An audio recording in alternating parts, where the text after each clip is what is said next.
Hello and welcome to Stream Tabulous. So what we're going to take a look at today is taking a sketch or an image which is drawn, whether it's digital or done by hand, and we're going to take a look at Stable Diffusion and ControlNet and turning that image into a color work of art. So before we get on with it, we'll go to the intro and then we'll get on with the show.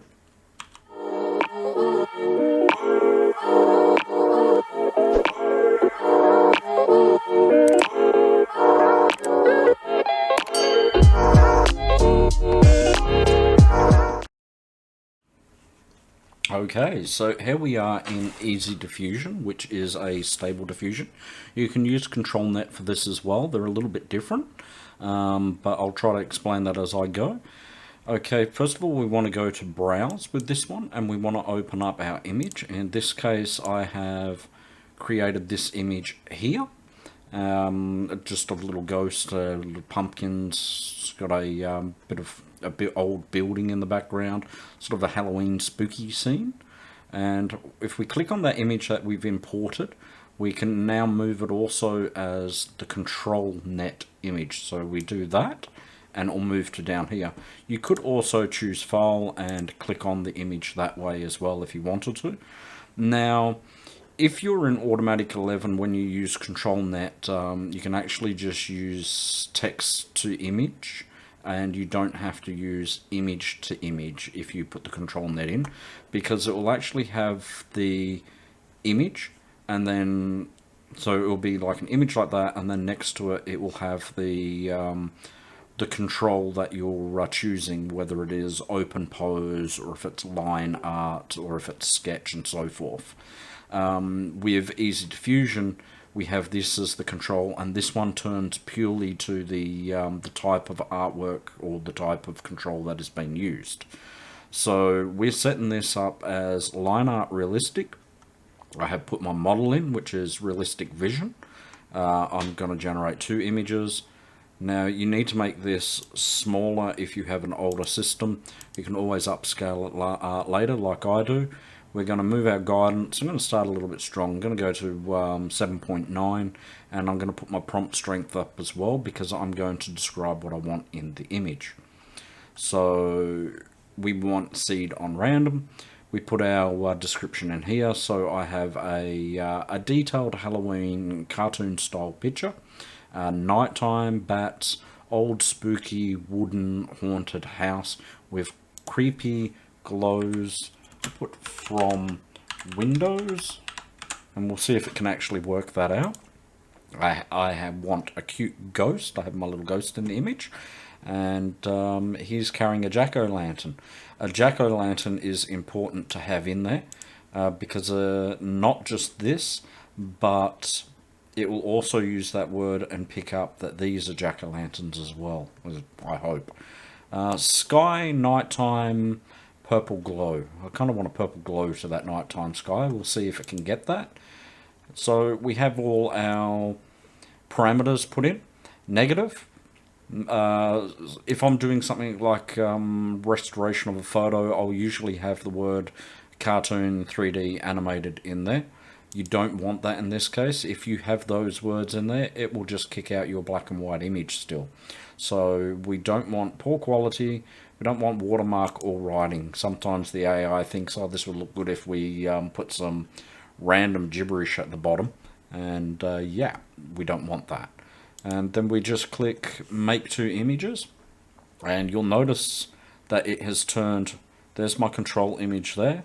And it has also turned it into a little black and white image here, which it will then go through and hopefully follow my prompts and do the image that I'm actually looking for. So we'll skip forward and we'll see what those results are.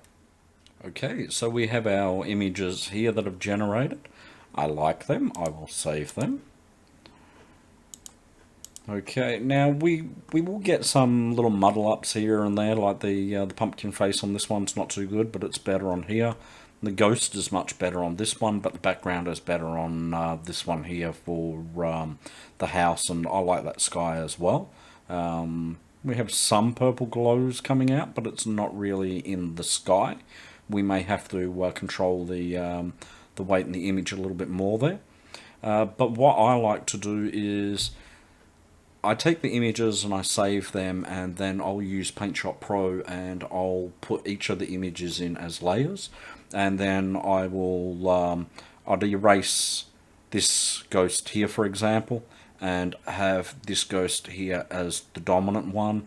I would erase this section here and have this pumpkin, and so forth, and I build up the images. So we can come through and we can just change a little bit of this description here. Translucent, white, or cute, white, translucent, glowing ghost carrying jack-o'-lantern.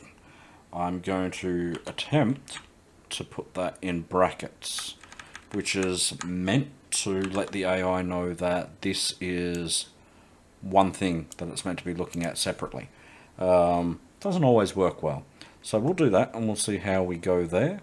I'm going to do the same with sky, nighttime, purple glow, and sometimes putting pluses next to it, or a weight using your columns, and something like 2.0, and the higher the number, the stronger that weight. So we'll run this and then we'll take a look at what our results are. Okay, so here we go, and we can see that in the first image it has paid more attention to the prompt due to the enclosed brackets, and we can see that I got my purple sky and I got the white ghost. This one here, this sky has a little bit of purple in it, and some purple glows in the sky, but it's dominantly not the purple sky that I'm looking for. I don't know if this works. I've not seen anyone try this yet, but we will try it ourselves, and this is just an experiment. Usually they put the this number here, which is what they call weight, and it's usually from 0, which is the weakest, so 0.0 would be nothing. And the higher up you move, it tells the AI, concentrate on this more. Now, in this case, usually they put it inside the brackets, but I've noticed when they do that, it would only affect the word glow or the word purple. So I'm going to try it on the outside of the bracket, and then I'm going to put my comma next to it, and we're going to see how the AI actually handles that information. But again, we've got some really great images here. This one's actually almost perfect. I would actually use this one as my top layer, and I would do this house coming through it, so I get the glows coming from the windows. So we will run this again, and we'll see what our output is. Okay, so we can see by adding the 2.0, it has actually paid more attention to it. I actually like the fact that it errored here and put a little monster pumpkin style there. Sort of gives it that creepy houses alive look. So I actually really love this image. I think that worked fantastic. I'd go through and clean that pumpkin up a bit and change it to more what I want in PaintShop Pro, and I'd still use those layers and cherry pick the parts of the images that I like the most. And even with the second render here, we do have a purpley blue sky in the background, and we have that white ghost coming through. So you can see that by putting it in brackets, we get to control the image of the AI a little bit more. And of course, Stable Diffusion AI is really new. I mean, it's close to 2 years old now, and it is forever evolving. And it does make mistakes here and there, which is why I like to use the images as layers in PaintShop Pro. So, yeah, that's how we go through and do that. So we'll move over now and we'll take a look at Automatic 11. And okay, so I have Automatic 11 open, and this is a drawing that I've done on just pencil and paper. And I've gone through and, you know, I've put a lot of little... a lot of detail into it, as much as I could, and we're just going to come into here, into Automatic 11, It's slightly different to Easy Diffusion, and I just want to show both of them in the one video so you can see if you're running one or the other how they work. So with this one, instead of doing image to image, we're going to stay in here in text to image, but we're going to come down to ControlNet, which has been added on, and we're just going to drop our image in here. Now, like before, we're going to tell this that it is a line art. You do have sketch and scribble here, but I'm going to show what the difference is. So we're going to click that, and if we click on this little run process here, we'll see the output image generated. Now, this is going to take a moment to do, and you can see here that there's no real detail in it. It is just a hot mess. But if we come down to line art, and we do the run process with that little explosion icon there, we'll see that we have, like in Easy Diffusion, we have that black and white inverted image of mine. So we're done with that. We're going to leave these settings. It is enabled. We are happy. Now we're going to describe the scene. So this is a forest. Okay, so I have put my text in here. So I've told it that it's a photo, high quality, lots of details, 4K, dense forest, lots of trees and grass, river flowing water, bridge over river. So we're describing my image that I have done, and we're putting it up here. So the same as Easy Diffusion. Now we want to come through and we want to turn the CGF scale down. And we're going to start from low, and then we're going to go higher from there. We need to know what size this image as well. I'm going to take a pot shot here and just say that it's 7,000 by 1,000. And what we'll see is if it's missing parts, it will just cut parts off the image. And we're just going to run that. We're going to leave everything as default from there. And we're going to see what my image looks like. Okay, so we can see our image is generated down here, and you can see that it has kept my image as I have drawn it. May lose a little bit of details here and there, but overall it is a good one-to-one. And again, I generally come through and I save these, and I will put them into PaintShop Pro and layer them over top of each other. It would seem that my guesswork for the resolution is bang on. We can see that everything is in frame, maybe a little bit wider, so but not by much. Now I've just put Blue River in there because the river's not looking the best. Now I'm going to change the give the GPU, the AI, more power to change the image. So we're going to click it up to 7, and we're just going to run it again, and we'll just keep doing that, and we'll see our results until we're happy with them. And like I said, I will cherry pick the best, and I'll end up overlaying that and using them as composites to build my final image later on. So we'll wait a moment and we'll see how this looks. Okay, so again we have our image, and it's still looking like a drawing, which is kind of what I want. I want it to look like it's just sort of a hand painted. So this is coming out really well, and we can see here we've got all our details still for the trees, and it is beautiful. So we can just keep refining that a little bit, and we're going to give the CPU more power, and we're going to, for the AI, and we'll see how much it changes it. We're going to go a big jump here, and then if we have to, we can take it back. So we'll see how that turns out. Okay, so here we go. We've given the AI more free liberty to do what it wants. And again, that is a absolutely fantastic looking photo. It's kept the river the way I've done it, which in this case it's gone for a metal bridge, but it seems to have fallen apart. The wooden slats are gone over the year.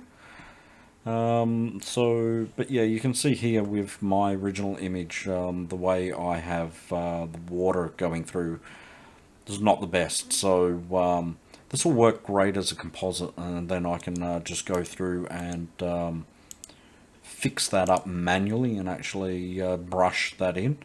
Same with some of the plants that it's done in the water, and restore that rock. I like the rock, but I'll probably make that different.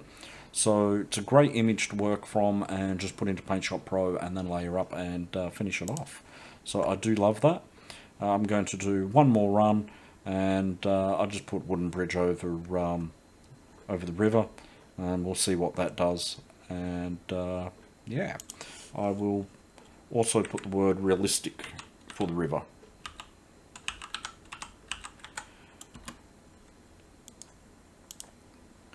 And we'll see what that does. And again, I might just put that weight up a bit more. We'll see if it can keep my image. I'll put it on 17, which is really strong, and we'll see what that result is. And don't forget also to, of course, like and subscribe and get the bell on if you're finding these useful. Liking is a great help for me. It will get this video out to more people and teach them. And I'm sure there's lots out there with old sketches that want to be, you know, turned into a beautiful work of art. And perhaps they did it a long time ago and they just don't have the body like myself anymore to do that sort of thing. So we'll generate this one and we'll have a look at what it looks like. Okay, so here we go again. So we have that water running through. It actually does look really good for that water. I mean, other than the imperfections which have come from my drawing itself. That bridge is missing the wood slats, but again, I'm going to put this into Paint Shop Pro, and I can just clone this one here and use that to rebuild the bridge going over top. And I think that is actually a fantastic result. I am blown away with the all the wood grain and that to it. I think that is absolutely beautiful. And again, I can take those other images, lay them over top and cherry pick it, and get the final result to what I want it to actually look like by finishing it up in a paint program. There we go. So again, that's how to use both Easy Diffusion and Automatic 11 to do a sketch or a drawing, digital art that's black and white into a colour work of art, and how I use it. Now, Easy Diffusion and Automatic 11 are very different to each other. They are both Stable Diffusion, so they're using the Stable Diffusion AI, but the way the graphic user interface is made talks to that AI differently, so the results from one are very different to the results of the other, which is why I find having both versions is very handy. And you can actually point Automatic 11 to the model folder by editing the bat, which I'll probably show in another video. But there's plenty of information on that on the internet, so you don't have to download or have those models in Automatic 11 and Easy Diffusion. For me, I just have it in Easy Diffusion, and then I point Automatic 11 to those folders. So again, of course, don't forget to like, subscribe, and get the bell on. If you found this video helpful at all, share it to your friends, share it to your social media groups, and we'll get the message out there. That way more people can learn about these tools and how that they can use them. And I find that beneficial. I use it, or started using it for photo restorations, playing with it on my old art. Just generally, it's a fun thing to play with. And of course, don't forget to join the Facebook group, which is currently buried by the Trick or Treats icon there. So there we go. So you can get onto that and put some photos up, and you know, there's a bunch of great people there that like to play with those images to try to restore them. Perhaps you might want to join and take a crack at it yourself and practice and refine your skills by doing that. So like, subscribe, get the bell on, and I will see you in the next Streamtabulous video. Thank you for watching my video and sticking around to the end. If you like my videos, it'd really help me out if you could like and subscribe. It helps the YouTube algorithm to push my videos out there to more viewers, which in turn helps me and helps everyone. So thank you for watching my video and hanging around to the end, and I will see you in the next video.